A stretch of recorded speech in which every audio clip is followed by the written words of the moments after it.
Warren, how many fantasy football leagues are you going to get yourself involved with this year, given all the other, obligations, media appearances, betting stuff you're going to handle? So how many managed leagues are you going to get yourself involved with this year?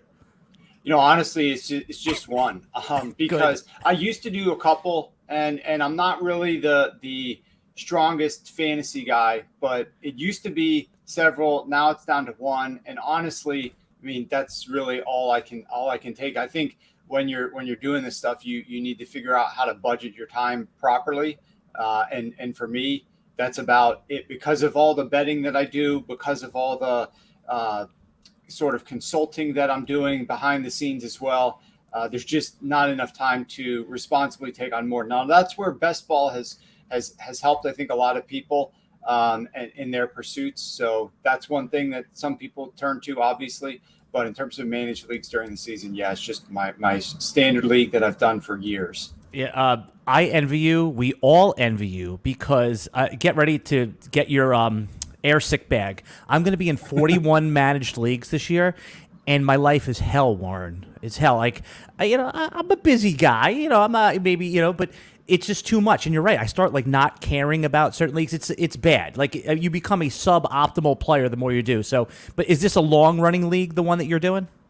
Yeah, it's a long running league. I've done it since several years out of college with the same group of people for the most part. People dip in and out, and honestly, like I'm sure in some of the leagues that you're in, like you're sad to see some of those guys go, but then like a year or two later, you kind of just deal with whatever you're dealing with at the time, and you don't really recall them. And so, like I never really felt that bad leaving some of the leagues and just scaling my life back and focusing more. I wonder with those 41 managed leagues, like when I know the draft is a rush, and so it's hard to plan out all of those drafts probably. But after that, like how challenging does it get? 3 weeks into the season, 4 weeks into the season, especially with all the different rule structures and trying to figure out which players you want to acquire that, you might have suffered an injury. There might be a guy that's popping on the waiver wire. Like that's gotta be time consuming there. Time consuming. I just told you I need mental therapy by week 2, Warren. So, but everybody, it was called. If you don't know by now, we're here with Warren Sharp from Sharp Football Analysis. He's here to promote his 2023 football preview. And Warren, every time I look through your book of predictions and stats, the one thing I always wanted to ask you, and this is what people asked me when I told them I was having you on, what is the one stat, if there is one, or the group of stats that you think is the most useful when you're actually doing like player analysis? Like just say wide receivers, for example. There's probably so many, but what is the one thing that you think can simplify the whole thing that we should look at in the book? Well, for me, so much of what I focus in on is what drives overall wins and losses. And I think game scripting is one of the most relevant parts of the book that you might be able to take. Now, we have a fantasy analyst, Rich Rebar, who is outstanding, and he contributes a ton, talks about every single player and some of his outlooks for those players, talks about coaching, how this player is going to fit into the system, talks about chemistry, talks about utility, usage, all of those factors he's dealing with. But for me at a higher level, one of the biggest things that I'm doing when I'm breaking down what I expect out of these teams is I'm going back to last year. I'm studying what happened. I'm trying to identify the outlying reasons why a team performed with the record that they did, because I am not a subscriber to you are what your record says that you are, the John Maddenism. I'm not a believer of that. I believe that certain teams have certain things go their way, and at the end of the year, we see the Minnesota Vikings with 13 wins in the playoffs, but that is not a 13-win team. And so I'm trying to understand, what did they do? How did they get to those 13 wins? Who did they lose in free agency? Who did they gain in free agency? Who did they draft? Are there any coaches that came in or out of the program? And then what do I expect out of this team? And I'm doing that for all 32 teams. I'm also looking at then, we talked about several tentpole milestones. When you got free agency. First you have coaching changes, then you have free agency, then you have the draft, but then you have the schedule release, and that's another element that actually factors into beyond strength of schedule, which we already knew what your strength of schedule was. the day that they released, the day that the Week 18 games ended, we knew who you were going to play.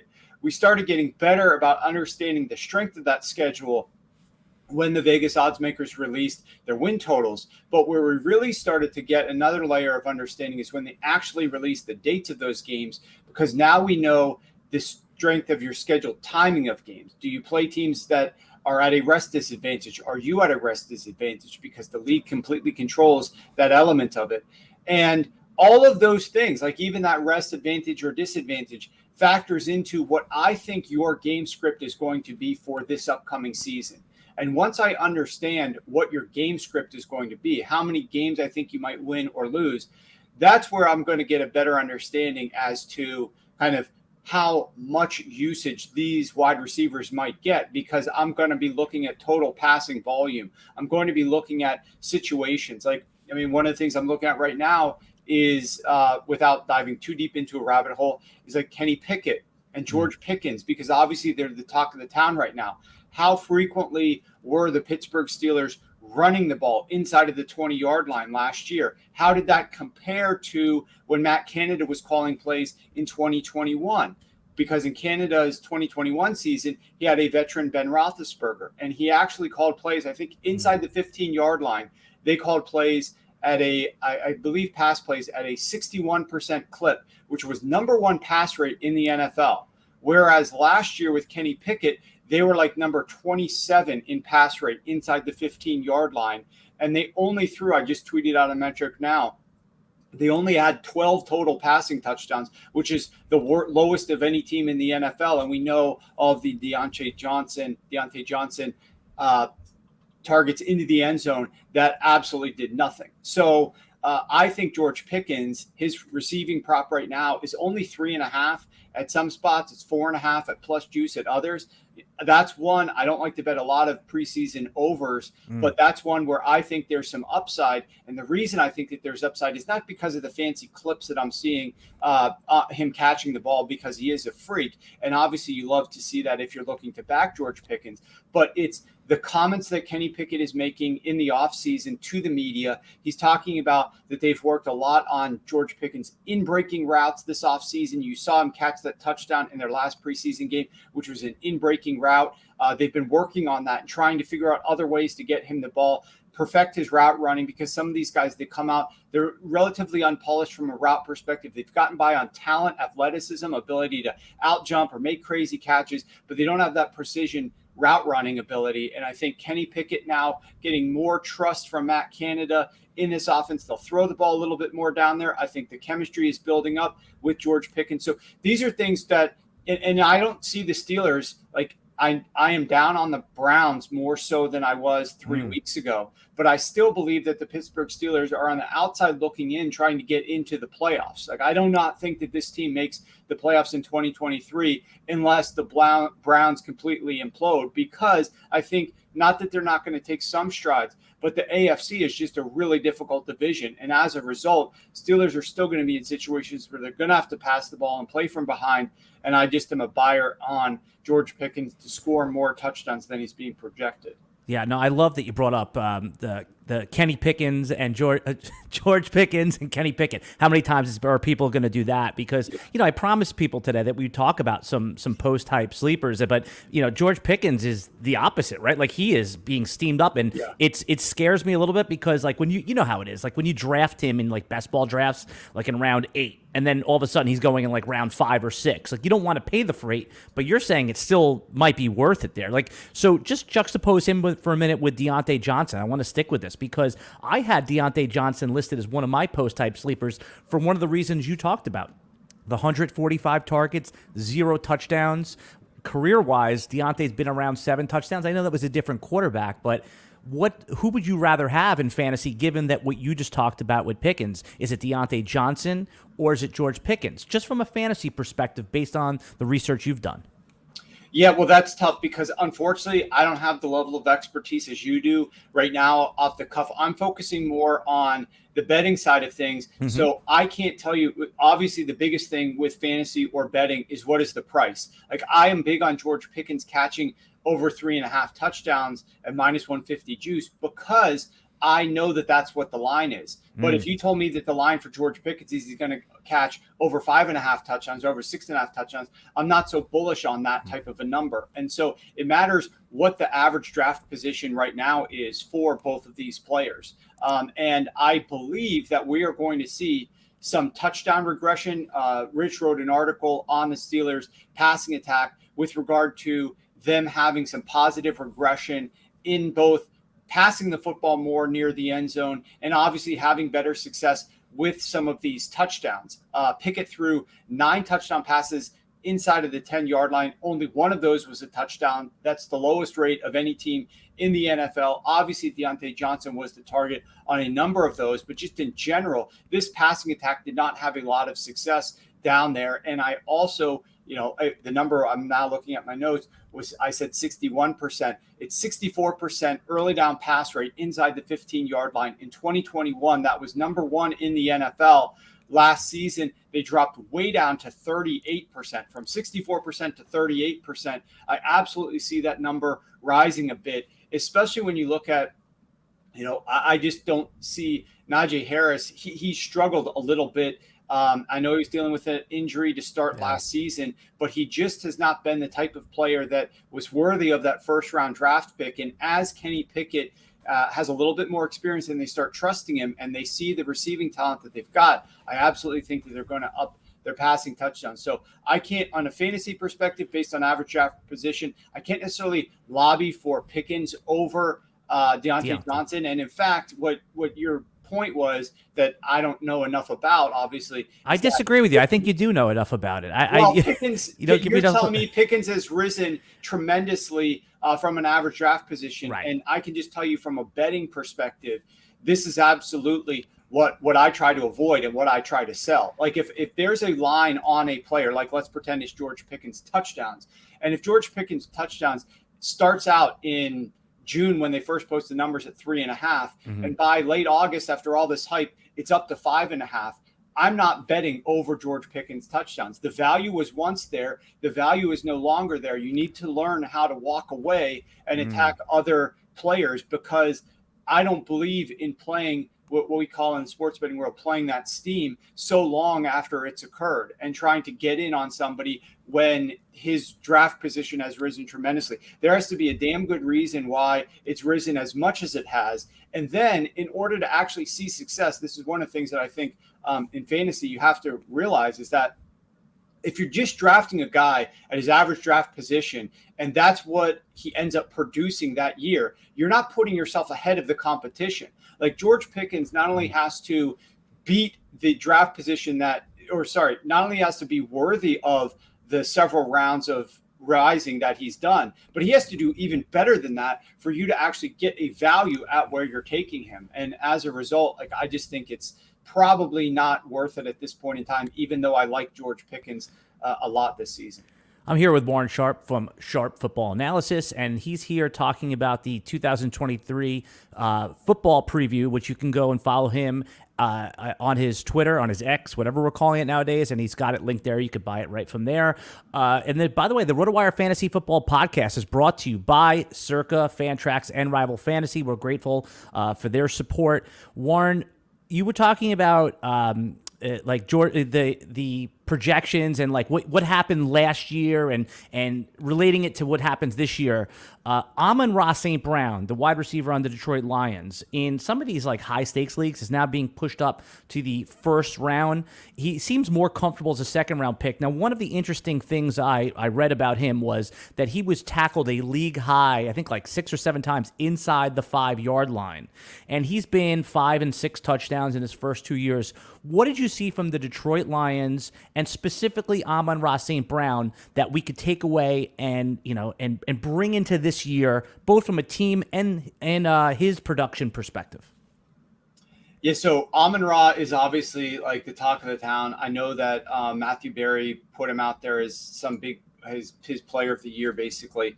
And I absolutely do think, from a prop perspective, that St. Brown has some value here. But the way that I'm personally choosing to attack St. Brown, specifically in the betting market, is like his alt touchdown, which is 8+ receiving touchdowns. You can get that at plus 220. His normal number is over 5.5. So he lands 6. You're getting like a pretty standard, like minus 115, I think, payout. But I want to take the better case scenario that he ends up having a bigger season than some people are expecting, because there is a lot of upheaval with regard to the Lions wide receiver room after it comes to St. Brown. They do not have that depth there at the wide receiver position. They obviously are going to be without their draft pick from last year, who they thought was going to come back. Now he's suspended for the first 6 games at Jameson Williams. And Williams is also dealing with this hamstring injury. He played the first game, has not played any games since. He came back late last season. He had, I believe, one touchdown catch the entire last 6 weeks of last season. Obviously, he's going to be utilized more, and they're excited about what he brings to the offense. But there's a chemistry element with all of this, especially with a very young player. And beyond St. Brown, there's really not much left in that wide receiver room. They're going to be using a little bit more 12 personnel. They're excited about like Sam Laporta. They're going to try to incorporate a little bit more tight end passing. But we're talking about Sam Laporta, who's also a rookie. We're talking about Jahmyr Gibbs catching the ball a little bit more out of the backfield, playing that DeAndre Swift role from last season. But again, Gibbs, though much more explosive, though a better player probably at this stage in his career than Swift is, absolutely still has a lot to work on because he also is a rookie.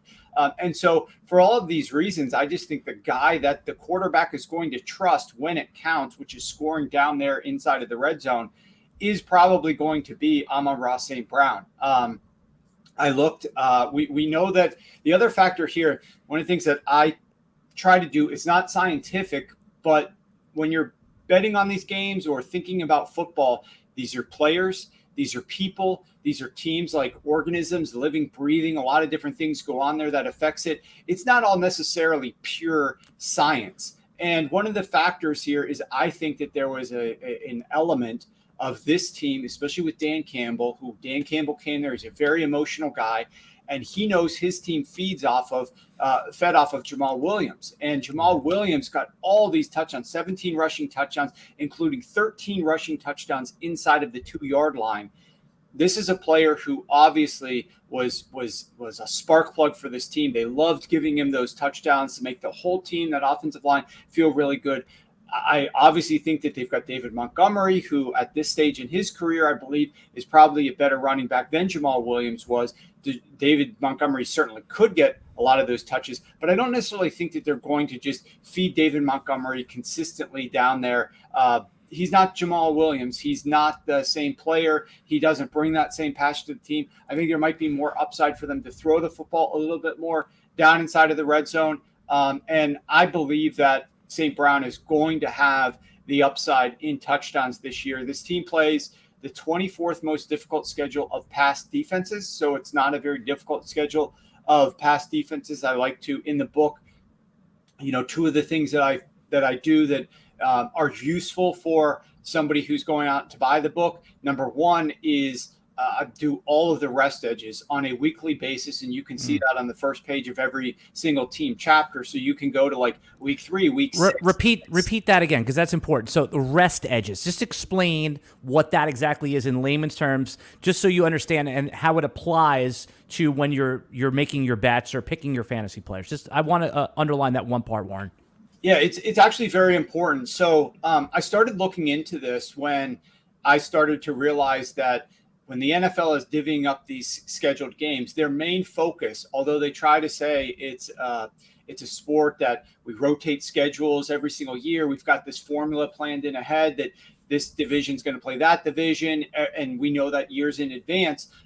They don't actually try to, as hard as it should be, try to make things competitive and fairly balanced and equitable across the league in terms of the rest. And by that, we're talking about Team A plays on Monday night, Team B played on Thursday, and then Team A is traveling to Team B and playing that team on a Sunday. Well, Team A is off of a rest disadvantage. They played Monday night, potentially on the road. that is a very difficult situation to be in. I've talked to a lot of coaches. They do not like playing those road games in prime time. They get home super late, and then their week of prep is off. Meanwhile, this other team is working off of a mini bye. And so that's a several-day rest edge. And these rest edges add up over the course of the season. They also are more impactful later on in the season, naturally, when teams are a little bit more tired. Every single player is getting some sort of treatment after games conclude, because there's bumps and bruises and bangs and nobody's at 100% late in the year. And it's harder to get that treatment in and then travel on these shorter schedules when you're playing at a rest disadvantage. And so there's two ways that it factors in primarily. And this does trickle down into fantasy to an extent. The first way it plays in is on a yearly basis. What is your net rest edge? How many games do you have rest edges over your opponent? And add that up over the course of the year. How many games do you have a rest disadvantage? And on, I think it's page 6 of the book, I charted all out and I put a little table graphic there. Are the rest edges like I figure Vegas knows what they're doing. Do they bake that into the spread at all? Is it worth a half a point if a team's at a rest disadvantage on a specific game? No, the odd part is, now there's two different ways to look at the spreads of the game, because the spreads of the game, you have these look ahead lines that get posted. Like, you can bet any single game. You could bet week 14 Packers at Vikings right now if you want to, or you get closer to the game, and the limits are not great, but they're okay. Then you get closer to the game, the week of the game where they reopen the lines after Sunday night. And now the limits are substantially higher, and you could get even more money down, and the game will occur, 7 days from now, basically. In the first situation where they're setting these lines like well in advance, one of the things that the sports books have tried to do is they try to beat one another to the market. They want people to come to bet at their sports book, right? The whole thing is sort of like a promotion. So you mentioned like Circa Sports, you mentioned some other, I think another sports book potentially, but sports books try to come out with these lines real early. Well, it takes me to get all the data and crunch all the data for the rest edges a while. I'm talking like over 24 hours to do this. Whereas they're coming out with the lines on their games like later that night or first thing the next day. And there's no way that they are factoring in the rest edges enough on these look ahead lines immediately after the schedule comes out on like week 15, week 16 game. When we get closer to the game, week of game and that sort of thing, I do think there's an element of that gets incorporated, but I don't know that there's a specific science to, you played on Thursday and the other team played Monday, and so the rest edge should be X in terms of a point spread adjustment. I think that there's minor tweaks that they might incorporate. I also think then the bettors take over, and when the bettors start running with a talking point, now sports betting is much more discussed media, like across the media, coast to coast. And so, a certain guy has an interesting talking point or an interesting nugget on the rest edge. He starts talking about it on a Tuesday. That then gets, matriculates out, and everybody starts talking about Wednesday, Thursday. And then the line gets adjusted by all these bettors who hear about this, unique rest situation and start betting into it. So eventually, yes, it does get incorporated by game day, in my opinion, if enough people are talking about it. But I absolutely do not think that it's baked in enough. And I can tell you that because I've been betting some of these things over the years, and I've gone back and studied rest edges, and there is an element of, beating the point spread by more than what you should be able to from flipping coins. You have to, on a minus 110, you have to beat 52.38% of your bets. You can't go 50-50. You'll lose money. You have to win at least 52.4%. But you can hit betting just pure rest situations over 53%, over 54%. It's not going to hit you like 60, 70%, but it will help increase your win rate. And it's certainly something that you could just bet later on in the season. I don't believe in just purely betting rest edge. I think you need to factor it just in. like strength of schedule, just like a lot of injuries, a lot of other things. It's a factor. It is a consideration that you must incorporate, and you'll have more success when you start to do that. But I list that out for every single team, and I also list out all the random different strength of schedules, not just like, well, this team's got the third hardest, this team's got the fourth easiest, but I'm going through and I'm looking at, what kind of pass rushes are you going to face this year? What kind of run defenses are you going to face this year? Because all of that is very important when you are trying to project like Amon-Ra St. Brown or somebody else. Like if you look at the New York Giants, this is a team, they didn't have very many passing touchdowns last year. This is a team that struggled. They were efficient inside of the red zone because of the play calling, because they were having Daniel Jones run the football a little bit more, because they were getting more out of their rushing attack. They do have better players there. I love the acquisition of Darren Waller at 12 personnel. I think it's going to open up some things. Do you think Waller and Daniel Jones, because those guys, they're way down the rankings. Waller's like the tight end 6 or 7, and Daniel Jones, nobody wants him in single quarterback leagues. I like him as upside. Are those guys, based on what you're telling me, could they be considered post-type sleepers for this season?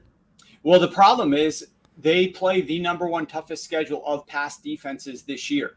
And last year they played the 19th toughest. And so that's in the book as well.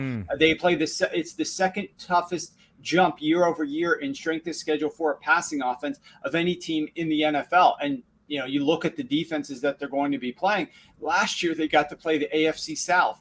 Last year, they got to play the NFC North in a down year for that division in general, right? Because Minnesota wasn't 13-3 and the Green Bay Packers were worse than they typically are. And then the Lions defense was still terrible, and the Bears are just coming along, but they're not great. This year, they're playing the AFC East, which are filled with, the Jets. You've seen them on Hard Knocks. That front is incredible. That defense is solid. The Patriots, the Dolphins, and the Bills, all very solid defenses. And then they also play the NFC West. And though the NFC West is taking a step back with regard to some of their offenses, and I think the Rams defense to an extent, you still have decent defenses across the board, average to slightly above average in some cases. Then the 49ers are really good. So it's a much more difficult schedule than they played last season. Now, the Giants obviously know this, and they also know that they were very fortunate in some regards to have the final record that they did. They were trailing too often in games at halftime.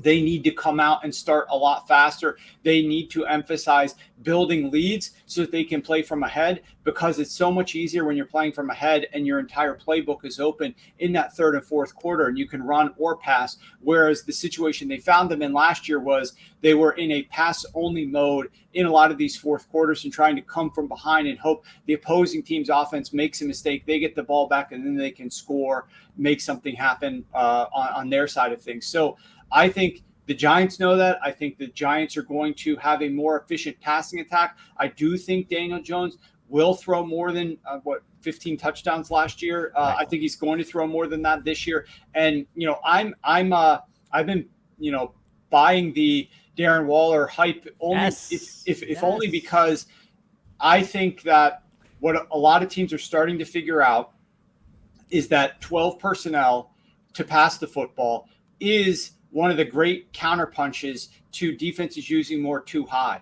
And these extra tight ends on the field really make it more difficult. They run the routes in the places that are easier to attack in 12 personnel. And they're matchup nightmares, right? Like, I mean, what linebacker is going to cover a healthy Darren Waller? It just can't happen.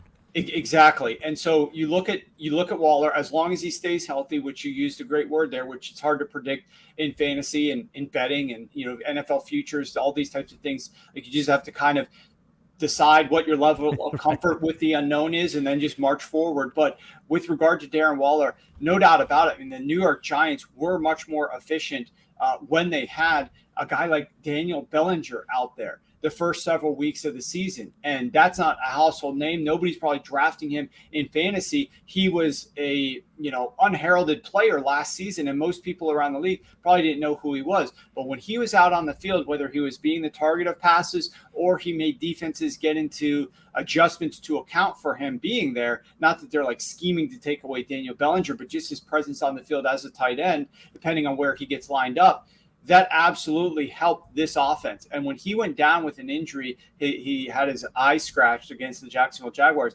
They struggled for several weeks as a result of not having that tight end there. So I definitely believe that having Darren Waller, I'm big on Darren Waller. Now I'm not betting on any of Darren Waller's futures because of the injury risk, right? Because of that injury risk, like the a little bit, but also because I just don't see enough value. I don't love betting a lot of overs. Like I will pick and choose the favorite overs that I have because it's so much easier when you're betting unders. Unders generally hit at a higher rate. Less people want to bet unders, and you don't have to worry about the injury risk. It actually works in your favor to do that. And I got very fortunate last year. I mean, I want to say like 7-2 in preseason player props and like 15-4 or 5 overall. Like it was a really good year. But one of the ones that I should have lost was Breece Hall. I bet his under in rushing yards last year, and he was on a path to absolutely obliterate that number. But then he got injured, and I was able to cash a ticket that should have been a surefire loser, being on the total wrong side of a bet just because you bet the under. So that's the ripcord, though. That's the escape hatch, the injury thing. I mean, that's always on your side when you bet the under. The year after Mahomes did the 50-plus touchdowns, whatever it was, 55, 58, whatever it was, I took over 35.5 touchdowns, complete sucker bet, right? I was like, he's going to kill this. He got hurt, missed 4 games. I was dead. right there. So I like what you said there. I just want to pause right here for 1 second, Warren. We're going to take a short break, and we come back. I want to ask you a little bit about your process for writing the 532-page opus, and then we'll get back to some of our post-height sleepers, some of the teams that Warren thinks are undervalued in the betting markets as well. We'll be right back after this. And we're back with the RotoWire Fantasy Football and Sports Betting Podcast. I'm Alan Seslowsky of RotoWire.com, along with Warren Sharp, who's here talking about his 2023 football preview, which you can buy right now, right on his, you just go to his Twitter, at Sharp Football, or go to sharpfootballanalysis.com. I'm sure you can get it both there. And this is something that it doesn't matter if you're into sports betting, if you're just someone that used to love to read the football almanac, right? That was like one of my favorite toilet reads right there. I'd go there and just flip through all the stats right there. Would you say that this is a good book to read on the toilet, Warren? I mean, this is a perfect kill time. It's a great book. The one thing that's a little bit different about this book than some others that you look at is I've tried to make this, because as I'm working with some teams, I realize that, coaches or players, like it's all about short attention span. You have to be able to deliver information quickly. So I focused on incorporating a lot of colored graphics into this and individual elements that you can easily like flip through. Every team has a chapter like 15, 16 pages long, where I'm trying to tell you what I think is going to happen to this team this upcoming season. But you're able to flip through there, not just like read words on a page after page, turn in black and white text. You're seeing a lot of graphics and information. I got all the point spreads in there for every single game. I got all the rest edges in there, strength of schedule in there for every single team that's playing. So there's a lot in there for each team. It's easy to digest. So last year, if you could have talked to almost anyone on the street, they would have told you Seattle's going to be one of the doormats in the league. What happens? We underpriced Geno Smith, and the Seattle is one of the better teams, one of the surprise teams. And you talked about earlier in this podcast about how Minnesota was like a little bit of a fugazi. The record didn't tell the story. There's a few teams here, I'm talking about Arizona, Houston, and maybe a couple others, that people have basically penciled off as no shot in the world. Is there a team this year, when you looked at the team totals, for example, and I'm not saying they're going to win the Super Bowl or anything, but who do you, when you compare narrative to the numbers that you've researched in your book, looks like they're a complete underpriced, meaning to the positive? Who's going to be better than that total, and it's an easy smash for you based on the research you did? Well, the Atlanta Falcons are that team for me this year. I bet them at over 8 to go over 8. So if they hit 8, I push. I need them to win 9 to win the bet. I also bet them to make the playoffs. That was at plus money because they're not expected to make the playoffs, but I took that bet. I also bet them to win the NFC South. That price was obviously a lot higher because the Saints are supposed to win the NFC South, but I took a shot on the Falcons, and so you bet a little bit less on that to win even more.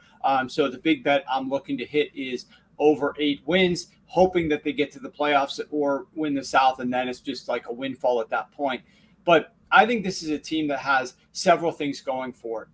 One of the things that I do with the book, and I'll just give you a hint. You definitely plug the site and the Twitter. The other easy way, if people just want to do it, we created a URL, sharp.football. You can just hit sharp.football and you're able to get in there. Way easier. A lot quicker. Yeah. And then also another thing to remember, the code word August. It's August right now. Enter code word August. You get $8 off the book. So there's two things for you.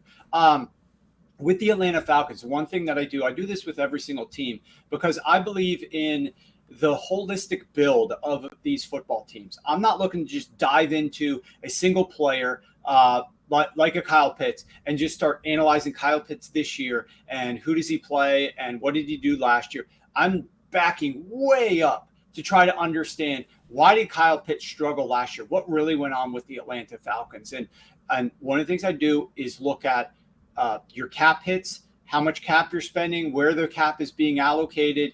And for the Atlanta Falcons, they had $84 million in dead cap last year. It was second most of any team in the league. That was more than what they spent on offense and more than what they spent on defense. So if you think of it this way, they spent more to have players play for other teams last year than they did on their own offense. So this was a challenge for them to try to build out a roster that's going to have enough talent to do anything when you're working with such a small cap hit that you can allocate to the offensive side of the football. For anybody who just watched like Marcus Mariota play, whether it was last year or in preseason, man, that it didn't look good yesterday. It did not look good last night, yeah. And that's what the Falcons were dealing with last season. But they needed a quarterback who was at least veteran enough that could understand coaching and understand play calling, who was also really cheap. Right. And enter Marcus Mariota. It's not hard. There's a few guys that fit that bill. They're not going to be elevators that are not going to help you, but they aren't going to they're going to fit your budget. Right. It's like when you're trying to go shopping for some sort of food item and you can't afford the highest priced one. You know, it's not going to be great, but you know it's actually going to fit your budget. And you just try not to think about it too much when you're eating it as to what you could have had. Well, they got rid of all that dead cap last season. They had it last year. Now that's gone. They have one of the lower dead cap hits in the NFL. They're able to actually spend money on their team and their roster. And so they've built up their defense with a lot of names that are less household, but still impactful. And for that reason, I think a lot of people around the league are like, okay, well, where did Jalen Ramsey sign? Unfortunate what happened with him going to Miami and the injury, but like, where did these big name players sign? Well, that's actually when you're talking about trying to build up a roster that needs a lot. You don't want to be spending on the highest priced players in free agency because you're basically spending on a new car the day that car is released, that model and that year is released, or the latest iPhone. I knew you were going to say it. I knew you were going to say it. You aren't getting a discount on the top of the line items the very day it's released, and that's what you do in free agency. What you need to do is peck and choose and hunt around for a guy who's a little bit less noteworthy, name recognition. And those are the types of players that if you're going to sign in free agency and not draft, I prefer drafting. But obviously some teams, especially when you're changing regimes, like the Falcons are still in the midst of doing, that's who you're going to go after. And so they brought in some players on the defensive side of the ball to help them out a little bit. This is a team, we already talked about the struggles of Marcus Mariota to an extent, but they scored 4 passing touchdowns from outside of the red zone last year. No, sorry, 4 total touchdowns from outside of the red zone. How does that compare to like what's like the league average in that area? Ish. I think it's probably like 16, 18. So this is in that range. Four times less. 4 times less. It's gotten lower over the years because teams are having to matriculate closer the way the defenses are playing. But 4 is the lowest in the NFL. Okay. They had 8 touchdown passes that traveled 5+ yards. That was also the lowest in the NFL. I'll tell you the highest, I believe, was like the Buffalo Bills at 27. So they were down at 8 passes that traveled. We're down at 5 yards, like a 5-yard touchdown pass. It's not that deep, right? And they had only 8 of those, the lowest in the NFL. In part, that was because Marcus Mariota was absolutely terrible trying to throw the ball down the field. He had the worst accuracy out of 39 qualifying quarterbacks on passes that threw 15 plus yards. The worst accuracy on passes that traveled 20 plus yards down the field. And so they couldn't hit these explosive plays. Thus, they couldn't score from outside of the red zone. So they had to work the ball into the red zone to score their touchdowns. And when they were doing that, Marcus Mariota actually not very good at throwing the football into the end zone. I was looking at, he ranked 3rd worst in accuracy and number 32 in EPA per dropback on passes thrown into the end zone. So he was bad on explosive plays and he was bad near the end zone. And so what else you got? You got field goal attempts, right? Like there's not much else, or running the football in. And as a result, the bottom line is, like, Desmond Ridder, say what you want about some of the tape that's come out in the preseason. He simply can't be worse than Marcus Mariota. He can't. There's an upside there, and there's an element there where he can't be worse. So you're getting probably something better with him. You're also having a better roster. I like the element. I hated it from a value perspective because looking back at the analysis about the Atlanta Falcons last year, they had the number 1 rushing attack. They were the most predictable team on first downs running the football. They invited loaded boxes to come in, and they still kept running the football at a high rate. That's annoying. I hate that type of it shows that you're not really trying to take advantage of the defensive weakness. However, if it works, then I'll back off my criticism a bit. And for the Falcons, it worked. They had the number 1 rushing attack, even though they were like, we're going to run the ball. Defenses knew it. They stacked the box, and Atlanta still had the most efficient rushing attack. And that was without even wasting a first-round pick, a top 10 pick on Bijan Robinson. So I didn't think that they needed him. However, now that they've got him, there's a lot of things that they can do with him in the receiving game, in the running game, in the creativity game. I know Cordero Patterson's dealing with a little bit of an injury. I'm big on Tyler Algier having a decent season too, but like Bijan Robinson can play a lot of different roles for the Atlanta Falcons and should help this attack and help Desmond Ridder as well. So, I mean, there's a couple of props. I'm big on the Atlanta Falcons this year. I think their schedule is easy enough. I think that they're well coached enough. Think about it this way. There were only 2 teams in the NFL that were in more games last year than the Atlanta Falcons, and those were the Kansas City Chiefs and the Buffalo Bills. What do I mean by in more games? I mean you either won your game or you lost it by no more than 1 score. So you were always like there. You could have won it at the end with 1 possession. The Falcons were in 15 of 17 games. 15 of 17. And that was with Marcus Mariota, $84 million in dead cap. That tells me it's coaching. They were bad inside the red zone. That's going to improve. They're going to have more explosive plays. This is an offense that's going to score more points. And like, there's no single driver to wins in the NFL, not even turnover margin. The number 1 driver to wins in the NFL is scoring points. And this is a team that I've pegged for scoring more points than what they did last season. It's kind of obvious, but I do think that that's going to happen for them. And as a result, I think there's upside. Now, I am not necessarily bullish on the entire roster. Like, I absolutely think that one of the guys who does some props for me at the site, he likes Bijan Robinson's rushing touchdowns under. It's like under what? 9.5. 9.5. 9.5. Okay. And the reason for that is he thinks that there's just not going to be enough opportunities. Desmond Ridder's probably going to throw the football a little bit more than they did last year with Marcus Mariota because he wasn't as good. Also, we're going to see some more passing touchdowns from deeper. So we aren't going to matriculate the ball down inside the 5 where a lot of teams just want to run the football. We're going to see some passes that come from the 18 or 22-yard line that are going to score touchdowns. Also, Bijan is very useful in the passing game. So he might still be like a great fantasy buy, although I know he's priced like astronomically. But you got to pay a first-round pick for him. Yeah, he's still going to score those touchdowns, and maybe some of them are coming through the air. But with the depth that they have at the running back position, it's just hard for him to get the number of touches down near the goal line to score all of those touchdowns. Yeah. But I personally haven't bet that yet. That's one of his ones that he likes. But I also like Desmond Ridder over 14.5 passing touchdowns. Ooh, I said so many different ththings about Marcus Mariota last season just now. But he still had 15 passing touchdowns, and he did that in only 13 games because they put Ridder in late in the season. So, I'm not suggesting go out from a fantasy perspective and draft Desmond Ridder high in the draft. But if you're in like a super deep league and you need somebody there, I think there's a chance that he will exceed his ADP, his current market expectations, simply because I think this team is going to surprise some people with how explosive they can be. I think this team is going to have some bigger plays through the air. And so you can come back, halfway through the season if you want and see if the Atlanta Falcons were more explosive this season and they're getting some bigger pass plays than what Marcus Mariota was delivering, because I absolutely think that's going to be a possibility here. Yeah, that we started that conversation talking about underpriced teams, and I love that you gave some really good analysis about not just the team itself, Atlanta, with the over total, but in the individual players and the betting markets on them.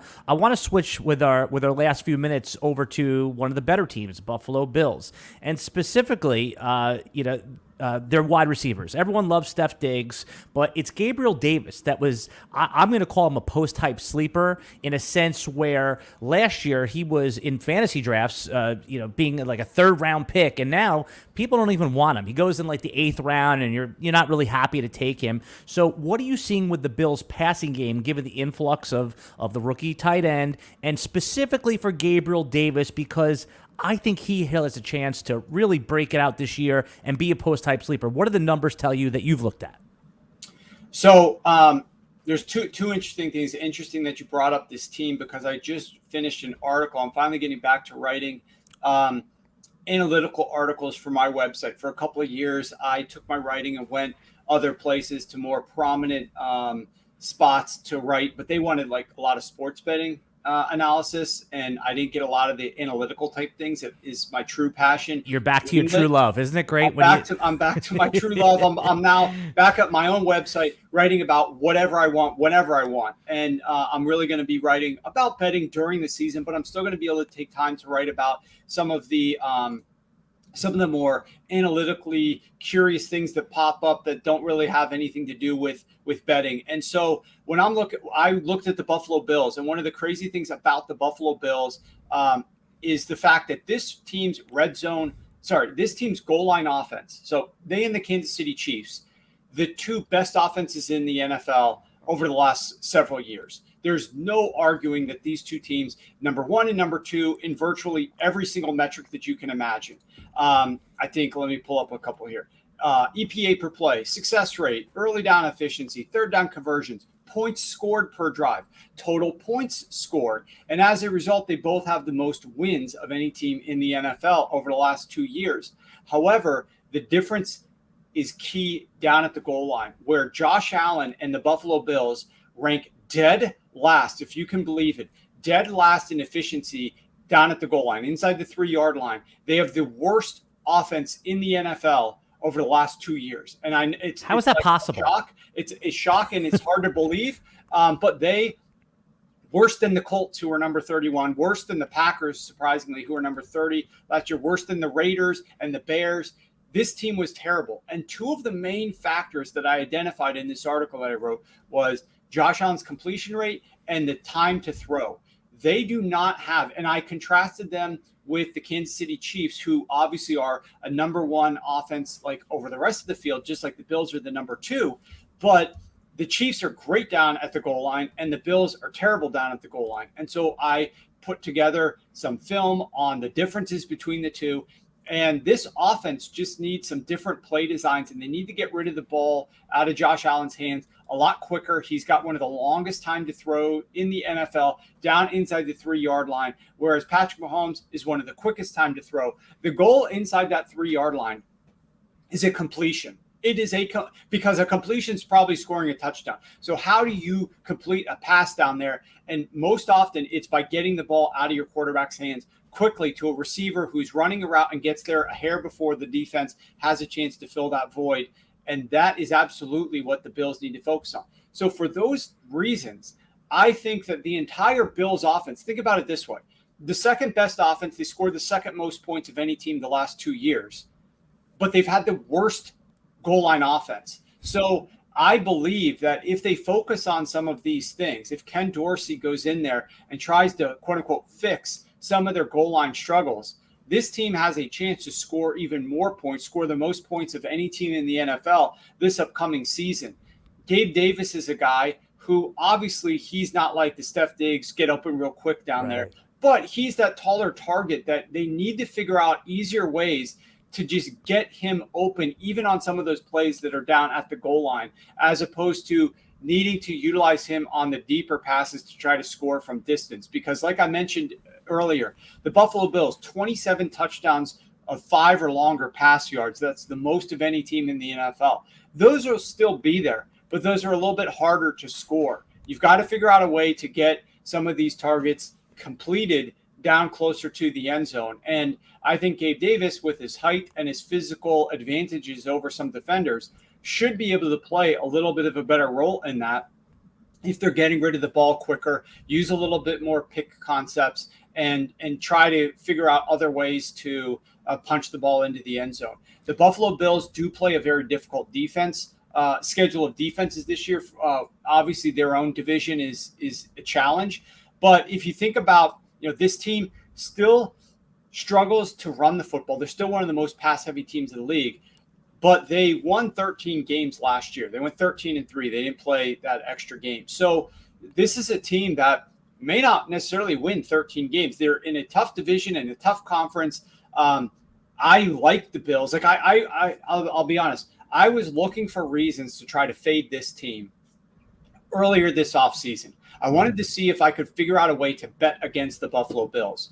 But their over-under was not high enough for me to want to bet the under, because I did feel like this team is probably going to win 11.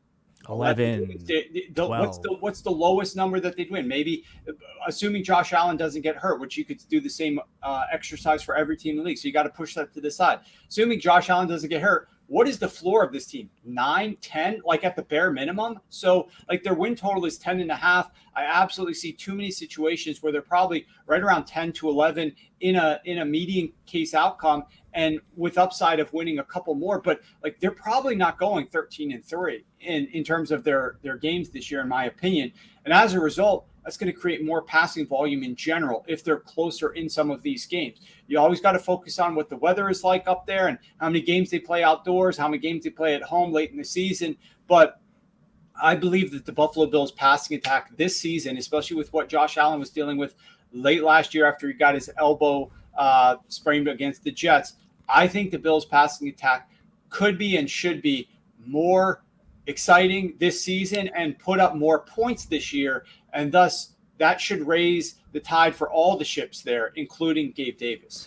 With this massive project that you take on every year, what time of the day, I'm just curious, is your deep work time? Like, when do you do your best writing for this book? Are you like up all night, or is it early in the morning? I'm always fascinated with people that just go hard like this and put out a book of 500 and plus pages, 532 pages. So what time of the day are you doing the most here?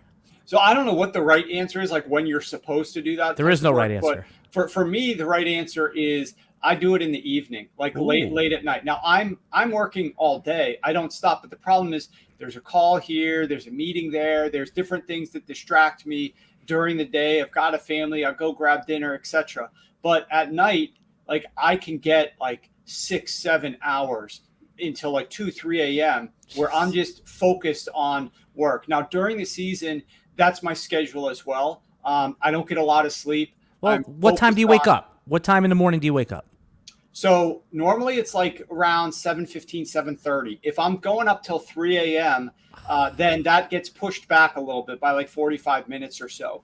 But normally I'm trying to, I just don't get a lot of sleep in general. But I'm also not like when I used to work in the city and have a job where I had to go in. I was on You were a finance guy, right? You were a finance guy? I was an engineer. Engineer, okay. Civil engineering. So I was getting into my office. I was like the first one inside the building. I was trying to be there before 6:30 a.m. And I was getting there early and sometimes working out at the gym and then being at my desk at 6:30, one of the first people at the office. But now, and then I would leave and try to fight traffic home. Now there is no traffic. I work from my home office. And so I can stay up as late as I want to working on these things. And I love it. I do it during the season, and in the off season, it's really, when I'm writing the book, it's really no different. then I do take breaks. Like before I start getting hardcore into the book writing, I can go to bed a little bit earlier. And then after the book's done for about a month, when I'm going to the beach, hanging out, things like that, I'm going to bed a lot earlier than 3 a.m. But while I'm in mode of writing, it's hours on end. And I love it though, because I love researching things, and I put a lot of pressure on myself because there's high standards for this book. People want to get this book and do two things with it. A, they want to win game. They want to win something from this book. Like they want to take the price that they put on this book. They want to get value. Get something back. They want to get that value. So they're looking for either futures that win. They're looking for fantasy guys that I'm like leaning towards that are going to help them, or like Rich is leaning towards. And we share tons of information in the book that's going to help you do that. But secondly, beyond just like pointing you in the direction and giving you that fish, it's also trying to teach you something about this team that nobody else is talking about. Why did they do what they did last year? How did this happen? What were they doing here? What might they need to work on? Because I want not only just like a regular fan of the Buffalo Bills or the Cleveland Browns to pick this up and read this, be like, holy cow, why was my team doing this last year when we should have been doing that? I actually want the coaching staffs of those teams to look at this and say, wow, this is pretty interesting. I didn't know this before. So I have very high standards for what I put into the book and how I analyze each team. And thus, I take it extremely, extremely seriously, because I know the audience that I'm writing towards is not only just the regular casual football fan who wants to bet on a couple of games, but is also some of these players, some of these coaches, the office coordinators, some of the guys in the front offices of these teams and general managers. I know who reads this book. And so I have very high standards for what I put in here, and I take it very seriously while I'm writing it. Do you want to work for an NFL team? I mean, obviously everything has a number on it, and I know you have your passion project, but is there do you see that in your future, working for, say, like the New York Giants, as doing what you do? Well, that's a complicated question, because I have worked for teams. I do work for teams as in a consultant role where I'm outside the building submitting reports, and I've enjoyed that work a lot. I have been offered positions inside the building to work full time for a team around the clock. Two massive drawbacks to that. Number one, it's the money, like you just said. These teams still don't pay those types of positions enough. I'd be giving up a lot of money, and I also be giving up my ability to do what I'm currently doing, which is betting on these games, running a gambling focused business, and those types of things. You'd have to be all in. I'd have to be all in that. So that would be years down the road. Fortunately for me, I've gotten very close relationships with several coaches that have risen through the ranks around the league, and it would be easy for me, once I decided I'm done with this public side of business and I just want to work for a team, maybe years from now, for me to like transition and go work with one of these guys and have a ton of fun and do the same level of grinding and passion that I have on the outside, just inside one singular building. But for right now, I love just helping them from a distance and still doing all the business work that I do publicly at Sharp Football and writing and speaking and talking on camera and things of that nature. Yeah, Warren, you're a fascinating guy. I could talk to you for 2 hours. I've kept you already longer than I said I would. I would love for you to come back at some point. So, and after the book is kind of like, it's in its cycle, and just talk to you about like process and what you do, because I think you're an important voice in football. I mean, I don't think that's a hot take right there. But I'm just so curious about a little bit behind the scenes. I'm going to put you on the spot with one question before we go. I didn't prep you for this, so if you want to pass, that's fine. But if you could change, if Roger Goodell called you and said, Warren, give us one rule we should change in the NFL to make it just a better experience. It could be anything, something small, it could be something big, but what you say right now, we're going to implement tomorrow. What's the rule change, Warren Sharp, that you would tell Roger Goodell we should do? I'd make penalties reviewable, just challengeable. Like you could challenge a penalty. It costs a challenge, but you can use it. I think there's one of the biggest things that, I'm watching all the games. I've got I'm in my theater here. So I've got TV banks all around me. I've got my projection screen over my shoulder.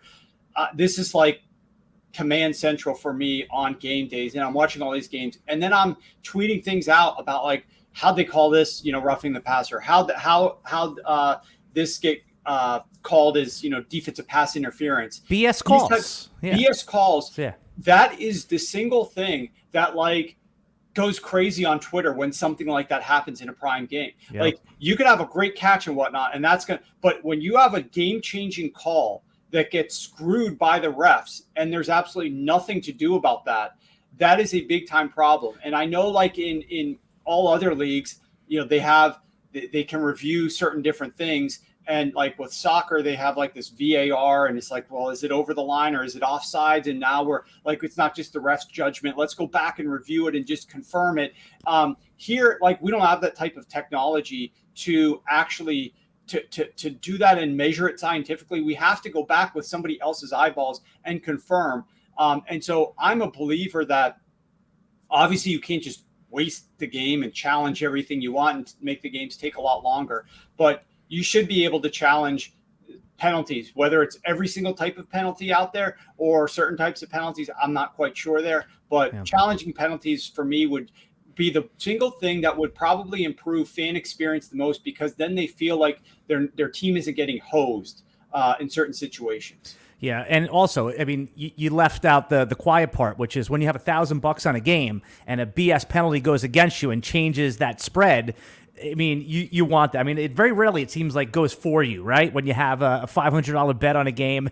So, yeah, okay. So, but it would cost you. There has to be a cost of the challenge there, because if not, we're going to be there for 6 hours. It's already tough to watch a standalone game as it is, but I like that. Let's review penalties. Again, hypothetically though, what if you do have a penalty, but it's like a way, like sometimes I don't like when they call holding that has nothing to do with the play on the opposite side of the field. But yeah, it leaves open a lot of interpretation, but I think your point stands. All right, Warren Sharp, you did it. You go see him at sharpfootballanalysis.com. Go check out the book, 2023 Football Preview. I highly recommend it. You can get it right now. What's that easy website they should go to get it and the discount? Go to sharp.football and use the code August. You'll get $8 off, and there's still enough time here if you do it within the next week or so for you to plow through it and get a lot out of it. And it's also an interesting resource to utilize during the season, even if you don't read all 532 pages before the season starts, because you'll get to see what the lines were initially. You could see how much they've changed. I talked about price changing over the course of the off season and when to buy and when to say, okay, this has changed too much. Well, you can look at how the prices have changed on the lines. You can look at the rest edges, which are valuable, and all that's there on a week-to-week basis. So it's still something valuable during the season, even if you don't get it all processed before then. I love that. You can kind of just read it and then check those predictions versus what actually happened. If you enjoy videos like this, everyone consider hitting the like button, subscribe to the RotoWire channel. We'll be back next week with another fantasy football podcast. Oh, we had one question in the chat. You could do one-word answer. You could say, I don't want to answer this, Warren. If you could work from one coach, who would it be? That was the question. If let's just say you won the $1.5 billion lottery, you could do whatever you want now. Who's the coach you'd want to work for? The coach I'd want to work for to learn the most probably would be Kyle Shanahan. The coach that I like to work for that I think is a cool dude and would actually do some of the things that I'd be suggesting, because that's one of the biggest issues that I've run into sometimes is when you work for a team and you're brought on as a consultant, but then if they're not utilizing some of the stuff that you're suggesting and then they're struggling and you can see how much it would work, that's like a no-go zone. Frustrating. It's just a waste of time, right? Right. To do it. Even though you're getting paid for it, it's just a waste of time. So if a coach who's actually going to utilize some of those things, and a cool dude overall, Brian Daboll. Oh, I like that. That's a good one. Just going to be popular this year. All right, Warren, thanks again for coming on. We'll see everybody next week with another